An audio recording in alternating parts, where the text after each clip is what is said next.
सदियों से इतिहास के पन्नों में दबी कोणार्क के सूर्य मंदिर की एक रहस्यमयी कहानी। आखिर इस भव्य मंदिर के निर्माण के दौरान ऐसा क्या हुआ कि एक 12 साल के बच्चे ने इसकी चोटी पर चढ़कर अपनी जान दे दी। जानिए धर्मपद की कहानी, कोणार्क की अनसुनी गाथा।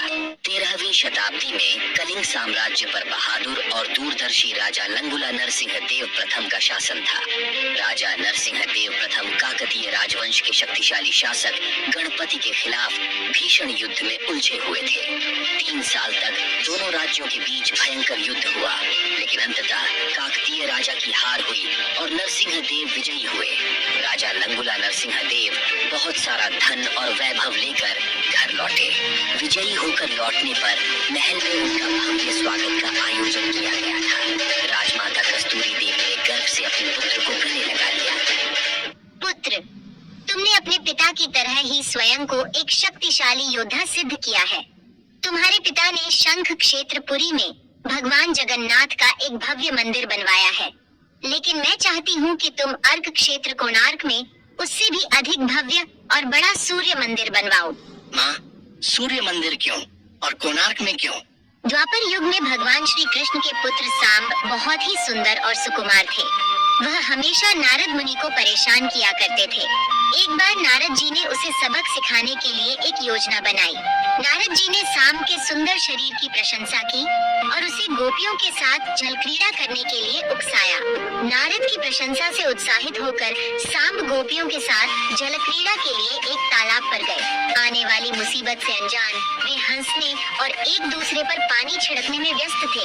इस बीच नारद भगवान कृष्ण के पास गए और उन्हें बताया कि सांब अपनी माँ के समान गोपियों के साथ जल क्रीड़ा कर रहे हैं। जब भगवान कृष्ण ने यह सुना तो वे क्रोधित हो गए। क्रोध में आकर कृष्ण ने सांब को श्राप दे दिया और बोले, जिस शरीर पर तुम इतना घमंड करते हो वह नष्ट हो जाएगा। इस श्राप के परिणाम स्वरूप सांब को कुष्ठ रोग हो जाता है और उनका सुंदर शरीर विकृत और घावों से भर जाता है। सांब राजमहल लौटते हैं और उनकी माँ जाम्बवती को पता चलता है कि बेटे की यह दुर्दशा उनके पिता श्री कृष्ण के श्राप के कारण हुई है। रानी जाम्बवती क्रोधित हो जाती है। अंत में नारद जी को बुलाया जाता है। नारद जी बीमारी का समाधान देते हुए कहते हैं, सूर्य की पहली किरण ओड्रा राज्य के कोने पर पड़ती है, जिसे कोणार्क के नाम से जाना जाता है। शाम को वहां जाकर सूर्य भगवान की आराधना करनी होगी, तभी वह इस बीमारी से मुक्ति पा सकेगा। थोड़ी सी उम्मीद के साथ शाम को नाग की लंबी और कठिन यात्रा पर निकल पड़े। चंद्रभागा नदी के तट पर पहुंचने के बाद उन्होंने कठोर तपस्या शुरू की। भोजन और पानी के बिना 12 वर्षों तक उसने सूर्य भगवान से प्रार्थना की। अंत में शाम की भक्ति से प्रसन्न होकर सूर्य भगवान प्रकट हुए और उसे उपचार प्रदान किए। सूर्य भगवान ने कहे, सुबह जब तुम नदी में स्नान करोगे तो तुम्हें मेरी एक मूर्ति मिलेगी, उसे छू लेना, तुम ठीक हो जाओगे। अगली सुबह सांब चंद्रभागा नदी में स्नान करने गए और जैसा कि सूर्यदेव ने बताए थे, उन्हें नदी से सूर्यदेव की एक छोटी सी काले पत्थर की मूर्ति मिली। जैसे ही उन्होंने उसे छुआ, उनका कुष्ठ रोग गायब हो गया और उनका शरीर अपनी पूर्व सुंदरता पर लौट आया। जब सांब पानी से बाहर आए तो सेवकों ने उनके चमत्कारिक रूप से ठीक होने पर खुशी मनाई। कृतज्ञता में सांब ने उस पत्थर की मूर्ति को उस स्थान पर स्थापित किए और सूर्यदेव के सम्मान में एक छोटा सा मंदिर बनवाया। जब मैं विवाह के कई वर्षों तक निसंतान रही, तब मैंने भी उस सूर्य मंदिर में पूजा की और मुझे आप पुत्र के रूप में प्राप्त हुए। अपनी माँ के वचनों से प्रभावित होकर नरसिंह देव ने विश्व का सबसे भव्य सूर्य मंदिर बनवाने का वचन दिया। प्रसिद्ध मूर्तिकार सिबेई सामंतराय और उनके साथी विशु महाराणा को मंदिर निर्माण की जिम्मेदारी दी गई। उन्होंने सूर्य मंदिर का एक सुंदर प्रतिरूप बनाए और राजा नरसिंह देव के सामने उपस्थापित किए। नरसिंह देव मंदिर का प्रतिरूप देखकर अभिभूत हो गए और मंदिर निर्माण कार्य तुरंत शुरू करने का आदेश दिए। योजना किया गया कि भव्य सूर्य मंदिर के निर्माण कोणार्क के चंद्रभागा नदी के तट पर पद्मटोला गंड नामक स्थान पर किया जाएगा, जहां सूर्य की पहली किरणें इसके विशाल शिखर पर पड़ेगी। दूर दूरांतर से बड़े बड़े पत्थर लाए गए। बड़े पत्थरों को बड़ी सपाट लकड़ी की नावों पर लादकर नदी के बीच में लेकर नदी में गिराया गया, ताकि मंदिर निर्माण के लिए समतल स्थल तैयार हो सके। लेकिन नदी में चाहे जितने भी पत्थर फेंके गया, पानी का तेज बहाव उन पत्थरों को अपने साथ बहा ले जा रहा था। मुख्य शिल्पकार सिबेई सामंतराय इस बात को लेकर चिंतित थे कि उग्र नदी को कैसे नियंत्रित किया जाए। चिंतित सिबेई सामंतराय एक दिन एक झोपड़ी के बरामदे में बैठे हुए गहरी सोच में खोए हुए थे। झोपड़ी की वृद्धा ने उन्हें गर्म बाजरे का दलिया परोसे। जल्दी जल्दी में खाने के लिए उन्होंने अपना हाथ गर्म खाने के बीच में डाल दिए, जिससे उनका हाथ जल गया और वृद्धा हंस पड़े और बोले, तुम बीच से खा रहे हो, जैसे नदी को बीच से भरने की कोशिश कर रहे हो। अचानक उन्हें अपनी समस्या का समाधान समझ में आ गया। वह वृद्धा कोई और नहीं बल्कि छद्मवेश में माँ रामचंडी थी।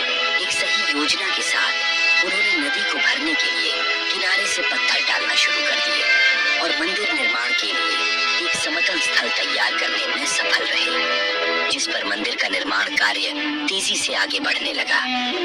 राजा ने आदेश दिए थे कि जब तक पूरा काम पूरा नहीं हो जाता, किसी को भी घर जाने की अनुमति नहीं दी जाएगी। 12 साल तक 1200 कारीगरों ने इस मंदिर को बनाने के लिए कठिन परिश्रम किए और एक भव्य मंदिर का निर्माण किए। लेकिन आखिरी चुनौती तब आई जब उन्होंने मंदिर का कलश स्थापित करने की कोशिश की। लाख कोशिशों के बाद भी उस मंदिर के गुंबद पर विशाल चुंबकीय कलश को उचित स्थान पर स्थापित नहीं किया जा सका। शिविर में निराशा छा गई और राजा अधीर हो गए और आदेश दिए कि अगर कल सुबह तक कलश स्थापित नहीं किया गया तो सभी कारीगरों के सिर काट दिए जाएंगे। ये सुनकर सभी कारीगर गहरी सोच में पड़ गए। आखिर क्या किया जा सकता है? इस बीच मंदिर के भव्य निर्माण से दूर मुख्य वास्तुकार विशु महाराणा के बेटे धर्मपद 12 साल के हो गए थे। जब उनकी पत्नी के गर्भ में धर्मपद था, तब से विशु महाराणा ने घर छोड़कर मंदिर निर्माण के लिए आ गए थे। धर्मपद अपने पिता की शिल्पकला की कहानियां सुनते हुए बड़े हुए। बचपन से ही उन्हें वास्तुकला और शिल्पकला में रुचि थी और एक महान मंदिर वास्तुकार विशु महाराणा के बेटे होने के नाते उनके पास मंदिर निर्माण के विवरण का वर्णन करने वाली हस्तलिपि थी। जब वे 12 साल के हुए, तब तक उन्होंने ओडिया मंदिर वास्तुकला की कला में महारत हासिल कर ली थी। लेकिन वह हमेशा उदास रहता था क्योंकि उसने अपने पिता को कभी नहीं देखा था। अपने 12वें जन्मदिन पर उसने अपनी माँ से एक उपहार मांगा, अपने पिता से मिलने का मौका, एक ऐसा अनुरोध जिसे उसकी माँ अब और मना नहीं कर सकती थी। जाने से पहले धर्मपद की माँ ने उसे अपने बगीचे से कुछ फल दिए और उसे अपने कुत्ता बलिया को अपने साथ ले जाने के लिए कहे ताकि उसके पिता बलिया को पहचान सके। एक लंबी यात्रा के बाद वह निर्माण स्थल पर पहुंच गया। बलिया ने अपने मालिक विशु महाराणा को पहचान लिया। धर्मपद दौड़कर अपने पिता से गले मिला और अपना परिचय दिया, लेकिन माहौल उत्सव जैसा नहीं था। धर्मपद कारीगर की चिंता को महसूस किया और उनकी चिंता का कारण पूछा।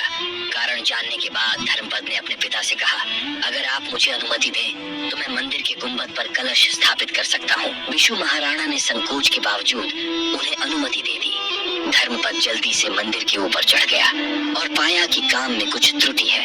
अपने द्वारा अध्ययन की गई हस्तलिपि से प्राप्त ज्ञान का उपयोग करते हुए धर्मपद ने कुछ महत्वपूर्ण समायोजन किए। कुछ ही क्षणों में कलश पूरी तरह से अपनी जगह पर स्थापित हो गया। जैसे ही कलश स्थापित किया गया, एक चमत्कार हुआ। गुंबद के अंदर छिपे चुंबक की शक्ति के कारण सूर्य भगवान की भव्य मूर्ति हवा में तैरने लगी। नीचे मौजूद कारीगर खुशी से झूम उठे। उनके दिल खुशी और गर्व से भर गया।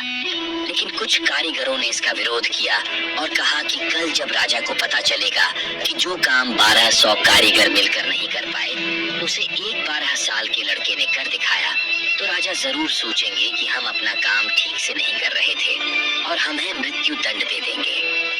ये सुनकर कुछ लोगों ने तर्क दिया कि धर्मपद को हमेशा के लिए चुप करा दिया जाना चाहिए। विशु महाराणा एक पिता और मुख्य कारीगर के रूप में अपने कर्तव्य के बीच हैरान और परेशान थे।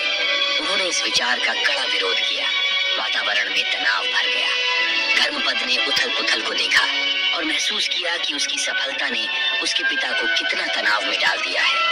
इसलिए उसने एक दिल दहला देने वाला फैसला किया। आंखों में आंसू लिए वह भीड़ के बीच से होता हुआ मंदिर के शिखर पर चढ़ गया। कुछ ही देर में वह कलश के शिखर पर खड़ा था, जिसे उसने अभी अभी स्थापित किया था।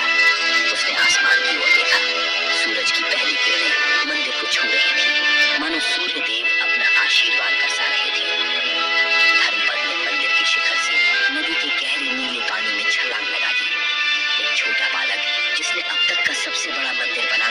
ओडिया कला, शिल्प और वास्तुकला को सर्वोच्च गौरव दिलाया था। उसने दूसरों के जीवन को बचाने के लिए अपना जीवन बलिदान कर दिया।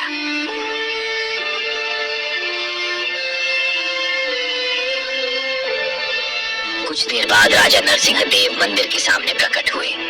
हवा में झूलती सूर्य भगवान की भव्य प्रतिमा को देखकर नरसिंह देव बहुत प्रसन्न हुए और सिबेई सामंतराय की प्रशंसा करते करते थक गए।